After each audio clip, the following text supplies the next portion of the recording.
जब पहली बार मुख्यमंत्री बने तो 24 फरवरी 2020 से लेकर के 9 मई 2022 तक अर्थात 26 महीना तक इसको निलंबित रखा।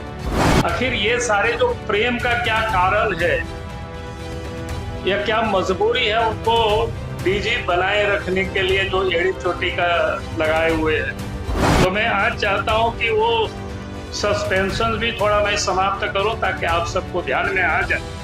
उन्होंने कई एक गवाहों को के ऊपर दबाव डालना, कई के ऊपर तो केस करके जेल में भी डाल दिया। आप सबको संबोधित करने के लिए पार्टी के माननीय प्रदेश अध्यक्ष, इस राज्य के प्रथम मुख्यमंत्री और वर्तमान में नेता प्रतिपक्ष श्रीमान बाबूलाल मरांडी जी का हम सब स्वागत करते हैं, अभिनंदन करते हैं।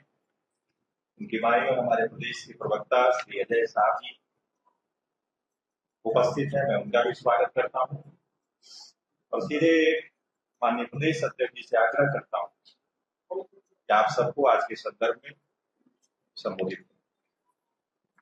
चलिए, बहुत बहुत धन्यवाद जी आप सबको। आज आप सब लोगों के बीच आए हैं। आज 2 तारीख है,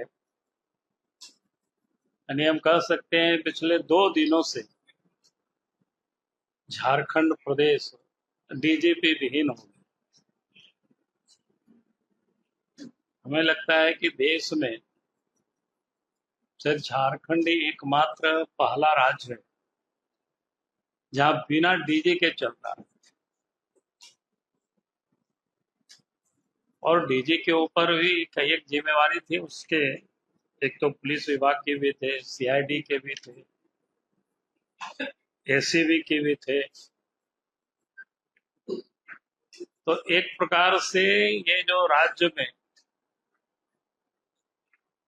पुलिस कप्तान विहीन प्रदेश हो चुका है।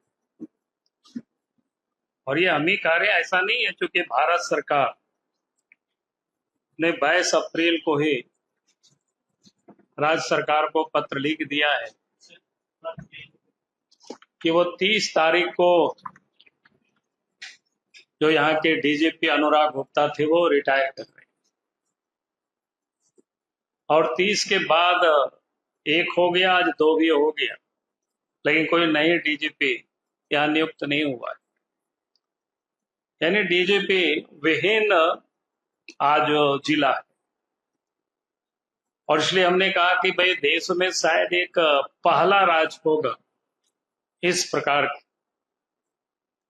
जहां राज्य में कोई डीजी नहीं,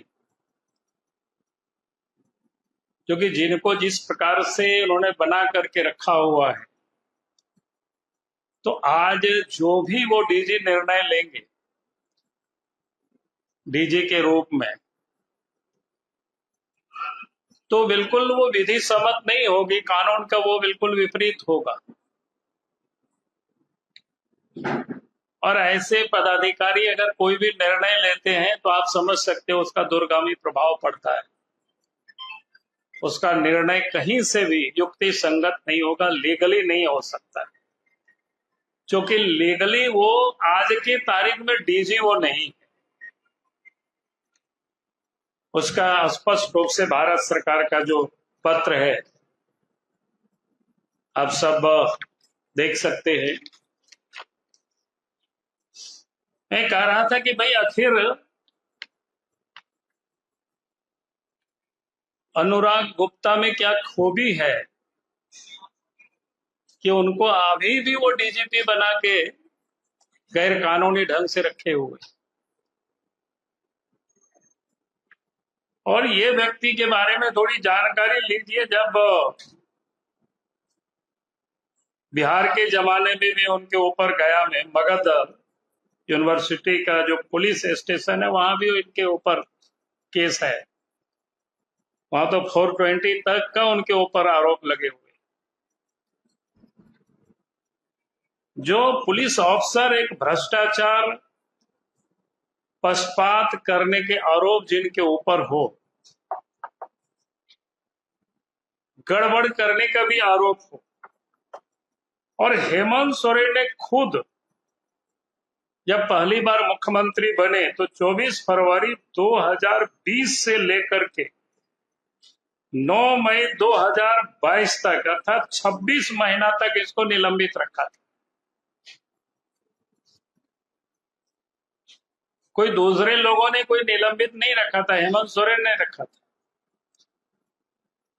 और जो व्यक्ति 26 महीनों तक निलंबन रहा और उसके बाद निलंबन समाप्त हुआ, तब फिर हेमंत सोरेन ने फिर नियुक्ति दिया। यानी जिनको 26 महीनों तक निलंबित रखा, आज उनके प्रति आखिर ये सारे जो प्रेम का क्या कारण है या क्या मजबूरी है उनको डीजी बनाए रखने के लिए जो एड़ी चोटी का लगाए हुए हैं, तो उसका हमने पता करने की कोशिश की। आखिर इस अफसर में कौन से ऐसे पंख है जिसके कारण से हेमंत सोरेन ने इनको यहां बैठा के रखना चाहते। तो मैं आज चाहता हूं कि वो सस्पेंशन भी थोड़ा मैं समाप्त करूं ताकि आप सबको ध्यान में आ जाए। आप सबको पता है कि झारखंड में ईडी की जांच चल रही और ईडी ने भी कई एक भ्रष्टाचार की उन्होंने खुलासा किया और उस भ्रष्टाचार में जो भी लोग शामिल है उन सब लोगों को के ऊपर प्रोसिक्यूशन सैंक्शन के लिए जो ईडी ने लिखा है उसमें से लगभग 10-12 अफसर है, लेकिन आज तक उन सारे मामलों को रखना, आज तक सरकार ने उसका सैंक्शन नहीं दिया है, बल्कि जो ईडी के द्वारा जो गवाहें थी उन्होंने कई एक गवाहों को के ऊपर दबाव डालना, कई के ऊपर तो केस करके जेल में भी डाल दिया ताकि ये जो प्रेडिकेट ऑफेंस होते हैं कि उसको समाप्त करना, यानी जो उनके हिसाब से जो बयान नहीं देंगे फिर उनके ऊपर केस करना। पूर्व में भी आप सबको जानकारी है कि ईडी को डेमोरलाइज करने के लिए उन्होंने क्या क्या किया था कि ST/SC एक्ट के तहत यहां मुकदमा भी दर्ज किया गया। वो आप सबके संज्ञान में सिर्फ मैं लाना चाहता हूं। तो अब समझ में आता है कि इनके साथ जो अंडर हैंड जो डीलिंग है हेमंत सोरेन और अनुराग गुप्ता के बीच, कि आप करप्शन से हमें बचाओ और जो भी लोग करप्शन के विरोध में या करप्शन के लिए लड़ते हुए ईडी को साथ दे रहे ऐसे अफसर, ऐसे लोगों को जेल में डाल देना, उनके ऊपर जो केस मुकदमा है उसको समाप्त करने के लिए दबाव डालना, तो ये आम बात है। जो कि जिस प्रकार से इनको डीजी नियुक्त किया है और जिसका उन्होंने जो आधार दिया है, कोई एक भी उनका आधार पूरा नहीं होता है, क्योंकि इनको चुनाव के पहले इनको एक प्रभारी डीजी बनाया था, आप सब लोगों के जानकारी के लिए। लेकिन इनके ऊपर जो इतने सारे जो हाँ फ्रॉड हो, गड़बड़ करने वाला व्यक्ति हो, तो इलेक्शन कमीशन ने इनको हटाया और हटाने के बाद भी आपके संज्ञान में मैं लाना चाहता हूं,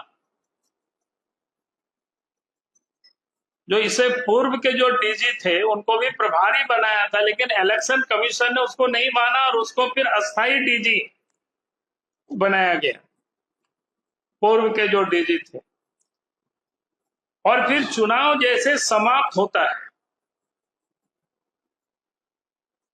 और चुनाव समाप्त होने के बाद हेमंत सोरेन की सरकार, हेमंत सोरेन के नेतृत्व में जैसे ही सरकार बनती है, 28 नवंबर 2024 को फिर से इनको प्रभारी डीजी बनाया जाता है।